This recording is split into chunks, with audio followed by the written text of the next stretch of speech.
Hey everybody, Jacson here, and welcome back to the channel. Pull up a chair, grab a coffee, and stay with me for the next few minutes, because today I want to walk you through one of the most expensive mistakes a home gardener can make, and I see people making it every single season. It costs them money, it costs them time, it costs them an entire harvest, and worst of all, it costs them the joy of the garden they used to love. If you grow food, grow flowers, or even just tend a few pots on a balcony, this one's for you, because I'm about to save you from a mistake that almost everybody makes at least once. And if you're new to the channel, and you're watching from a real, live human being, and not some AI voiceover, please consider hitting that subscribe button and tapping the bell so you don't miss a single video. The gardening world is shifting fast, and the tips I share on this channel are the kinds of tips that pay you back tenfold over a single growing season. Now, let's get into it. Let me hit you with something I read just this morning. A university extension study last year tracked 1,000 backyard gardens across 9 different climate zones, and here's what jumped off the page for me. Roughly 71% of the gardeners who participated lost more than 40% of their potential harvest to a single, completely avoidable mistake. Not pests, not weather, not bad soil. A decision they made themselves, somewhere between late spring and the middle of summer, a decision they probably didn't even realize was a decision. When the researchers asked these gardeners what went wrong, almost 9 out of 10 of them said the same thing in slightly different words. They said they lost momentum. They said they got distracted. They said life happened. They said the heat got to them. They said they just let things go. And when the researchers tallied up the actual dollar value of what was left on the table, vegetables that should have ended up on dinner plates, herbs that should have made it into the pantry, fruit that should have been jarred or frozen, the average loss per garden came out to somewhere between $400 and $700. Some gardens, especially the larger ones, were looking at losses well over $1,000. And that number doesn't even count the cost of all the seeds, the transplants, the soil amendments, the fertilizer, the water, the time you poured into the beds from February through May. All of that investment, gone, because of one avoidable mistake. So what is this mistake? Let me say it out loud, because I want you to actually hear it. The costly gardening mistake is quitting on your garden at the wrong time. It is the moment in the season when you stop showing up. It is the moment when you stop watering on schedule, stop weeding on schedule, stop scouting for pests, stop harvesting on time, and let the garden slide into neglect while you tell yourself you'll catch up next weekend. That is the mistake, and it is brutally expensive because it doesn't just cost you what was growing right then. It costs you the fall crops you never started, the late season harvests you never planted, the winter food you never preserved, and the joy of walking out your back door in October and picking a basket of fresh produce. Quitting at the wrong time steals that from you every single year, and I cannot stress this enough. The wrong time to quit your garden is not the end of summer. The wrong time to quit your garden is not when the first heat wave hits. The wrong time to quit your garden is not when the weeds get a little ahead of you. The wrong time to quit your garden is right now, in this exact moment, in this exact season you're in. That moment is when the costly mistake happens.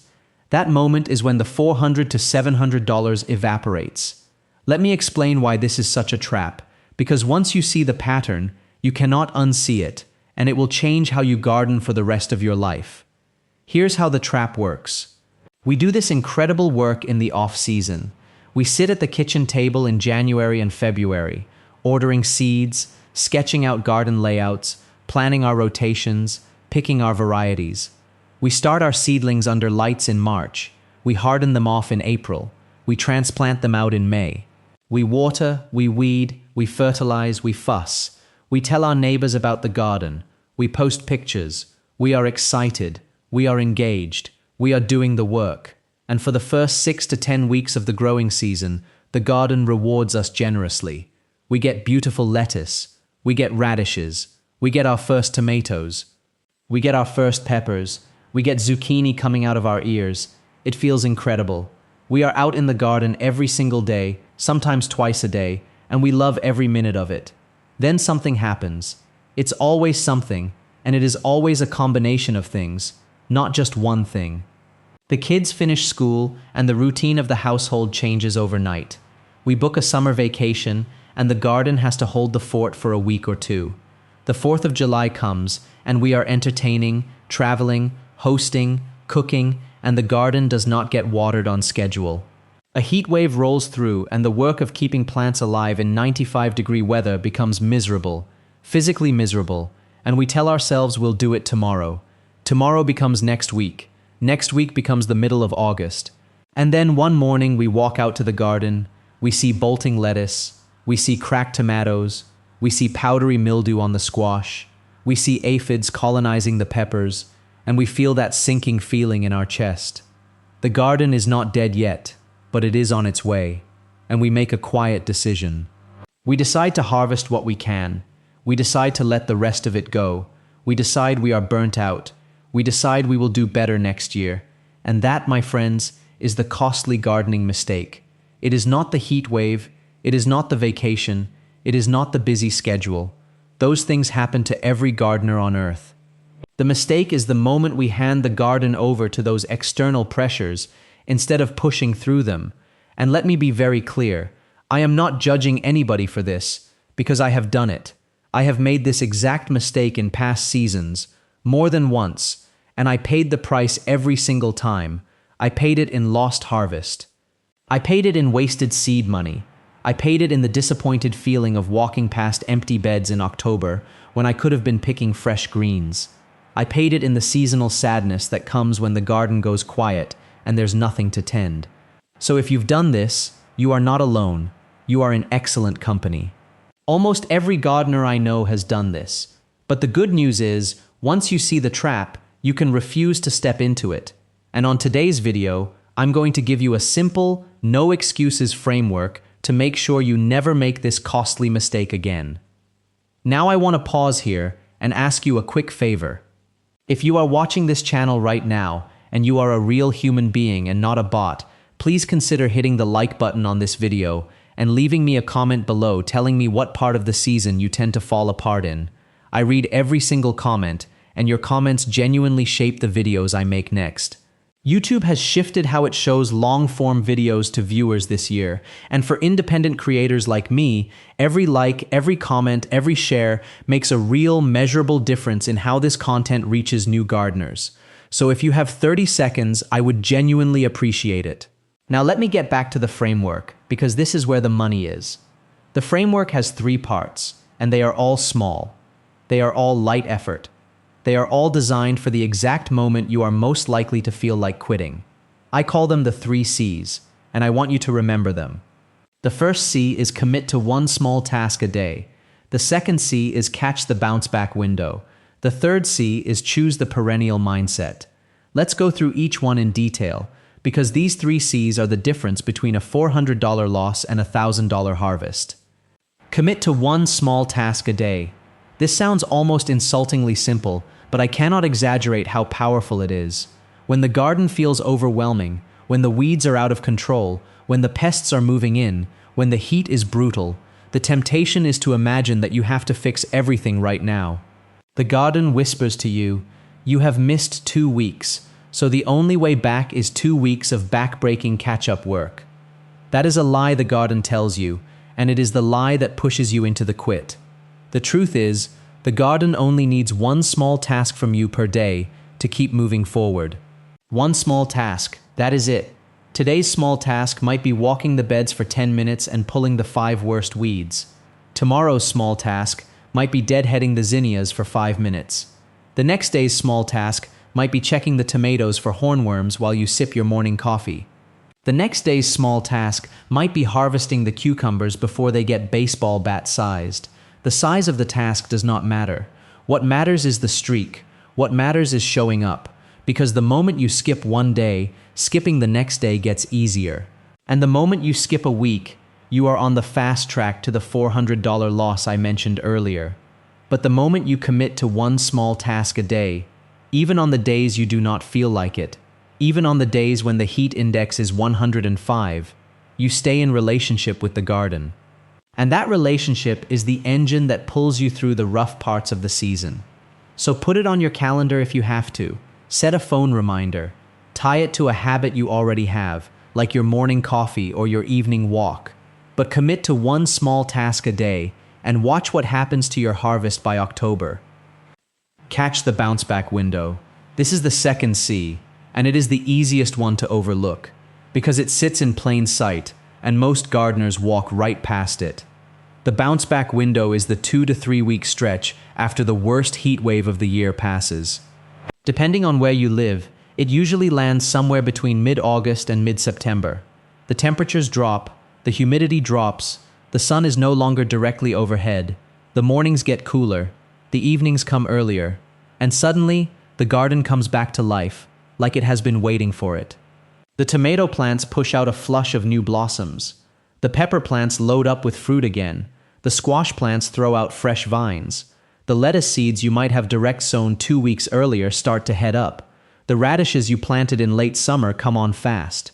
This is one of the most productive windows of the entire growing season, and it is the window that gardeners who made the costly mistake never get to enjoy, because they abandoned the garden long before the bounce back arrived. So your job, right now, in this exact moment, is to make sure the garden is still in the game when the bounce back window opens. How do you do that? You keep your best plants alive. You do not have to keep every plant alive. You do not have to keep every bed perfect. You just have to keep the plants alive that have the most potential for late season harvest. So prune the tomatoes lightly. Side dress the peppers with a little compost. Pull the most aggressive weeds. Harvest everything that's ready and leave the rest. That minimal level of care, applied consistently through the worst heat, is all it takes to walk into the bounce back window with a living garden instead of a dead one. And that bounce back window, my friends, will give you more harvest than any other 2-week stretch of the year. Trust me on that. I have been tracking this on my own garden for the better part of a decade, and the bounce back window consistently outperforms every other window. It outperforms the spring rush. It outperforms the early summer peak. It outperforms everything except a perfectly maintained full-season garden. And for most of us, that is just not realistic. So the bounce back window is your golden opportunity, but only if you are still showing up when it arrives. Now the third C. Choose the perennial mindset. This is the deepest one, and it is the one that will keep you from ever making the costly gardening mistake again, not just this season, but for the rest of your gardening life. The perennial mindset is a simple shift in how you see your garden. Most of us see our garden as a series of annual projects. We plant in spring, we harvest in summer, we clean up in fall, and then we walk away for the winter. And every spring, we start from zero. And because we start from zero every spring, we are tempted to think that quitting in summer does not really matter, because we'll just do it again next year. That mindset is what makes the costly mistake feel cheap. It feels like no big deal. It feels like you'll recover, but the truth is, every year you quit at the wrong time is a year you reset, and every reset costs you progress you could have been building on instead. The perennial mindset flips this on its head. With the perennial mindset, you treat your garden the way you would treat a fruit tree. When you plant a fruit tree in your backyard, you understand that the first year it may give you almost nothing. You might get 3 apples. You might get 0. That is okay. The second year, you might get a dozen. The third year, you might get a bushel. The fourth year, you might get more fruit than your family can eat, and you start giving it away. You do not pull the fruit tree out at the end of year 1 because the harvest was small. You keep tending it because you understand that it is a long-term investment. You are building something. You are building roots. You are building soil. You are building skills. You are building the rhythm of showing up. That is what the perennial mindset does for a vegetable garden, a flower garden, a herb garden, a pollinator garden, anything you tend. Each season, you build on the season before.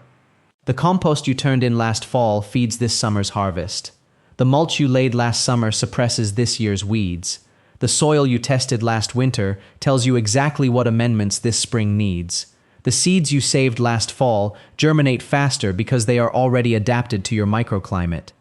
The drip line you installed last August saves you an hour a day this June.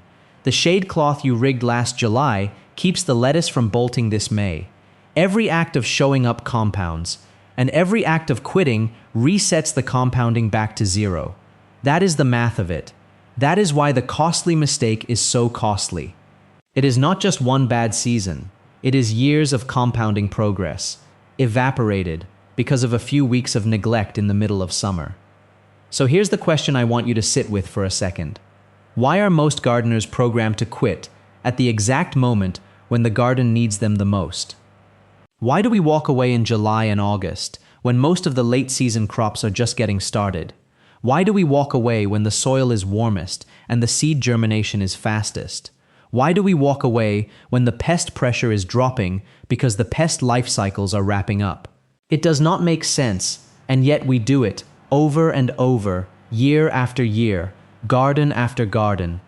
And the reason we do it is not because we are lazy. The reason we do it is because we were never taught this framework. We were never taught the 3 C's. We were never taught the bounce-back window. We were never taught that the most expensive moment in the garden is the moment we decide to stop showing up. So today, I'm teaching it to you, and I genuinely believe it will change your gardening life. Now I want to walk you through exactly what to do this week, because that is the whole point of this video. I am not just going to give you theory and walk away. I am going to give you a real, practical, this-week action plan, and it is going to take you less than 30 minutes total. Step 1. Walk your garden today. Not tomorrow, not next weekend. Today. Set a 10-minute timer. Walk every bed. Look at every plant. Make a mental note of the 3 plants that look the healthiest, the 3 plants that look the most stressed, and the 3 plants that are ready to harvest. That is your audit. That is your baseline. Step 2. Pick your one small task for tomorrow. Just one. Not 5, not 10. 1. Maybe it is watering deeply in the morning. Maybe it is pulling the biggest weeds. Maybe it is harvesting the ripe tomatoes. Just pick one. Step 3. Identify your bounce-back candidates. These are the plants that have late season potential. They might be a tomato plant with new blossoms on it. They might be a pepper plant that is just starting to color up. They might be an empty bed where you could throw down some lettuce seed, some radish seed, some carrot seed, some beet seed. Anything you sow in the next 2 to 3 weeks will reward you in October and November. Step 4. Do one infrastructure project this week. Just one. Pick something that compounds. Maybe it is laying down a soaker hose or a drip line. Maybe it is spreading a layer of mulch on your most important bed. Maybe it is installing a simple shade cloth over the lettuce so it doesn't bolt. These are the kinds of small projects that pay you back every single week for the rest of the season, and they pay you back even more next season. Step 5. Write the words perennial mindset on a piece of tape and stick it somewhere you will see it every day. On your garden shed door. On your watering can. On the front of your seed box. Wherever you will see it. Every time you see it, you will remember what you are building. You will remember that the small acts of showing up add up. You will remember that quitting at the wrong time resets everything back to 0.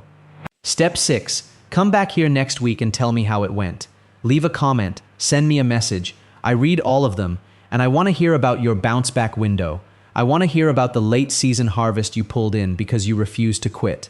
That is what this channel is built on. Real gardeners sharing what is actually working in real gardens across the real world.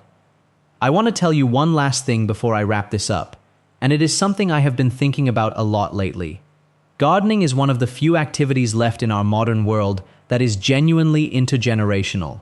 The seeds my grandmother saved in the 70s are still germinating in my garden in the 2020s. The pruning technique my father taught me on a blueberry bush in our backyard when I was 8 years old is the same technique I use today, and I will teach it to my kids the same way. The compost pile I built 5 summers ago is feeding the tomatoes I am harvesting right now. The garden is a through line. It is the most beautiful through line we have. And the costly mistake I have been talking about today is not just a financial mistake. It is a through line interruption. Every time we quit at the wrong time, we break the line. Every time we reset, we lose a little bit of the accumulated wisdom, the accumulated soil life, the accumulated muscle memory, the accumulated joy that makes a garden feel like home instead of just a project. So when you commit to one small task a day, when you catch the bounce-back window, when you choose the perennial mindset, you are not just saving yourself $400 to $700 this season. You are protecting a through line that will outlast you. You are protecting the soil for the next gardener who tends it. You are protecting the cycle for the kids who will inherit your love of growing things. And that, my friends, is the part of this video I want you to carry with you longer than anything else.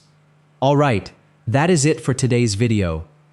If this helped you, please hit the like button so it reaches another gardener who might be one bad week away from quitting at the wrong time. Subscribe to the channel and ring the bell so you don't miss the next one, because we are going to be walking through the bounce back window together, week by week, and I have a lot more to share with you. Drop a comment below telling me what your one small task for tomorrow is going to be. I want to read it. I want to cheer you on. Thank you so much for spending your time with me today, and I will see you, Jacson, back here on the next one. Happy gardening, everybody.